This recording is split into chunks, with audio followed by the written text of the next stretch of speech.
Kapitale y'u Rwanda.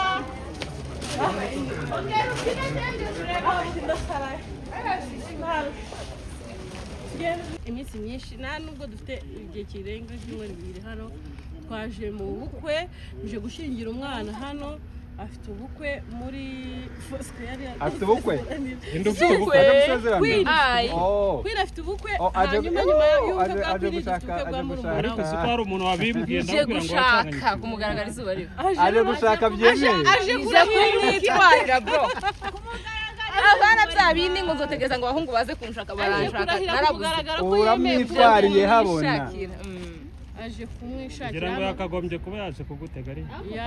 arahara ariko uravuga ari kuri komande namubwiye tuzuntege n'ivyo kukuzana yacikanye n'urubyanaza ikibazo yacikanye n'urubyanaza nta kintu mbonye ngo kumuhahaza niyo muntu data muntu uzohaza umusinzi se byanyabyo waramushatse naramushatse none aranamucikana siho ndi narashibwe yaramubomboye ariko nubundi ni bwa bwenge ibintu byose ngomba gushaka ubwenge ari nese niwe marene ari niwe marene ngiye marene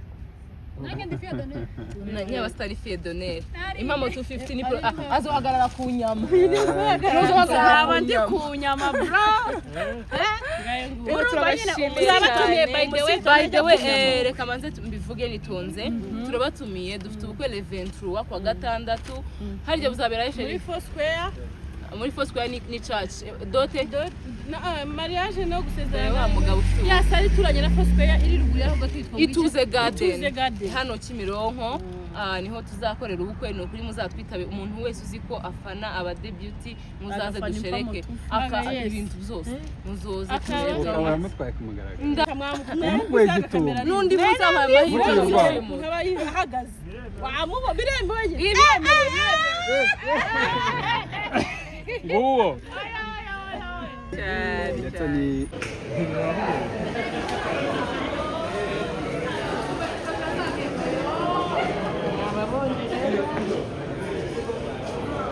abadebyuti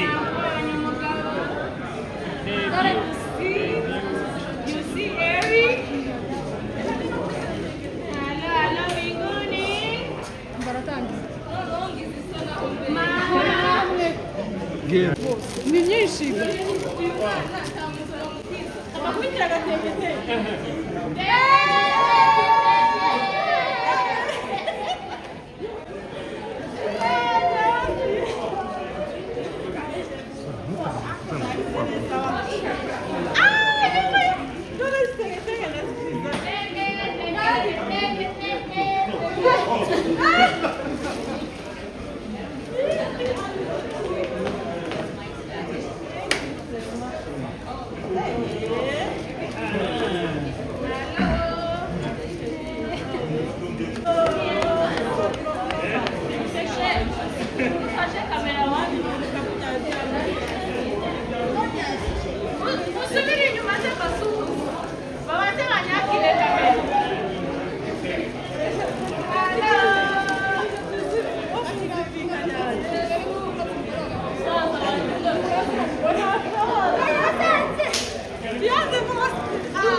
uri oji uri impamo uri impamo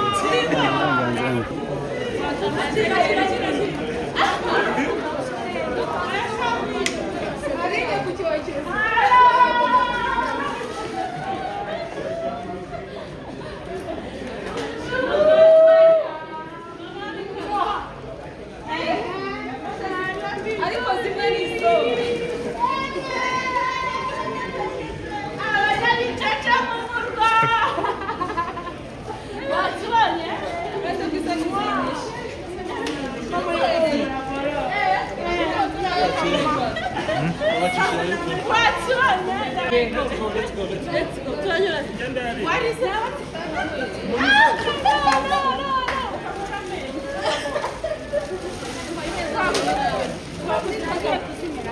No.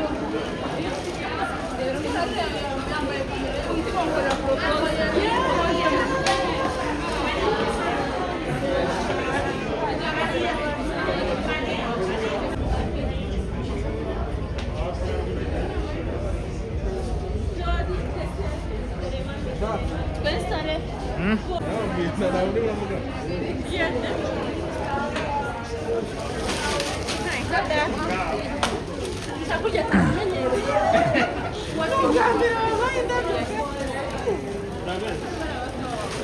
Kigali, hello the beauties. Twishimiye kugera muri Kigali. Haryo yaje yitwa nde? Suni. No, sorry. Uziki isuni nagana nyishaka ini box. Suri yanyirwa ndagashaka. Isuni itagira nimero bandikira. Ntabwo rukunda. Anyway, thank you guys. Thank you.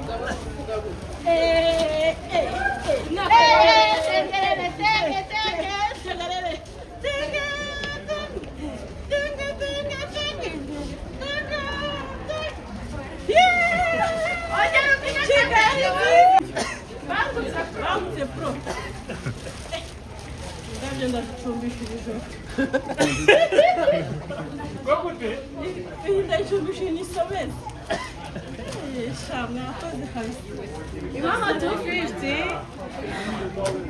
bamwita Eric bazongera bavuge ngo ni waza wikubye gatandatu mbamo indani ibintu bitagaragara gusa hano inyuma ngo mukotore turi kumukata kubwira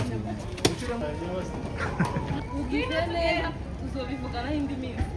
itari none tugenda hepfo ubonye uri mu bintu bijyanye n'amajimu cyane tukaba tubona habaye ibintu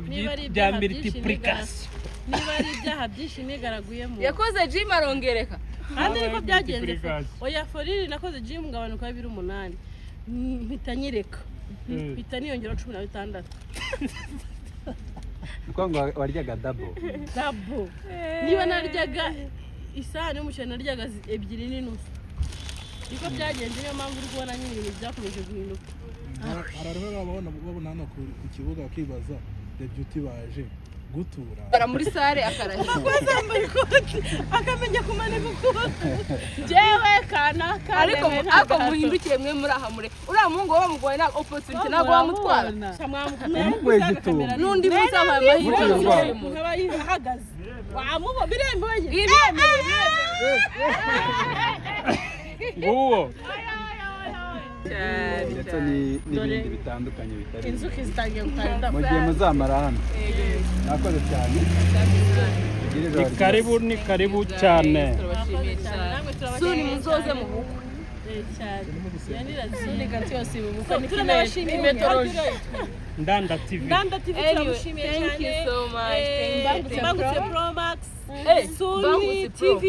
Impamo 250 Aline Shows and the Beauty TV show Nanya TV oya tukore kuri ya mwana ariko dutega n'abandi batari muri kamera turabashimiye cyane no kuri Imana bamugisha yego reka tuje muri apartment tuzababwira amakuru ya token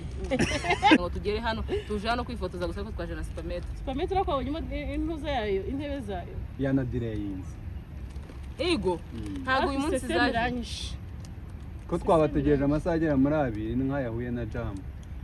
uzi ikibazo cyabaye ibikapu byari giteye muri butu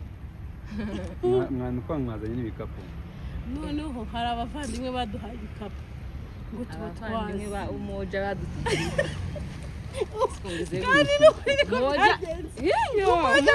ibikapu byinshi Pro Max cyangwa noneho irenze kuri iyi nta yindi bo hejuru twageze hariya baravuga ati nimubanze muzingurure ibi bintu anyway turashima Imana atako tugeze aha ngaha amahoro twari dufite ubwoba ari nasavuga ngo yiwe nibyo yaravuga ngo ibaze dupfuye ni bande bakwishima niko yambazaga upfuye ninde wakwishima mbere anyway welcome to Kigali thank you tumeze mute kumbona ikibazo ku mama 250 parufira jamu ndikubona ibintu by'indabyo ariko ni nkaho zimwe mwazikomandinze ahubwo ndiye kumugabo wanjye yarwisubije izi ndabyo uzi tugiye guhitira tugiye kujya kwa musaza wa mama ubyara wo kwa data wacu niho tugiye kujya niyo tugiye gusaba icumbi ayiwe ngize ubwoba kandi izi ndabyo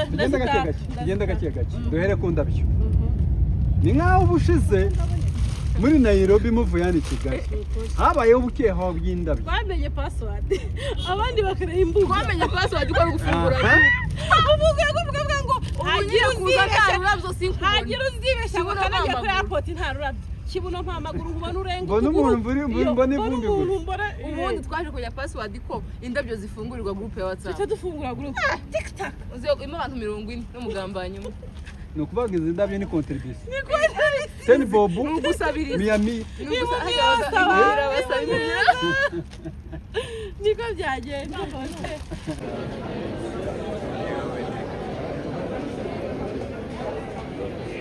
tugatura aho cyane twasohoka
Gisubizo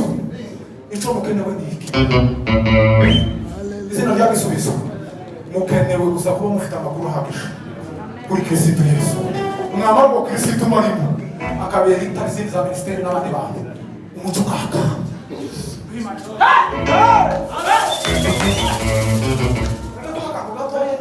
sindigana nkavuga maze kubara abantu mpaye mbwiriza hano gusa kuri YouTube hano abantu bampamagara jewe abantu baza bampamagara ni benshi kandi bakampamagara gusa bagiye kwihana bakavuga ngo wavuze Yesu ngo none turashaka kwihana ntaranababona ni ukuvuga ngo si jewe ni Yesu uri muri agace gatoya nzi kuri Kristo Yesu ni ukuvuga ngo aho ngaho gatuma abanyabyaha bagira bate Biblia iravuga ngo ubutumwa bwiza ntibukoze iki ngo n'imbaraga nyinshi ubona uru rubyiruko rwose ruranga uru rubyiruko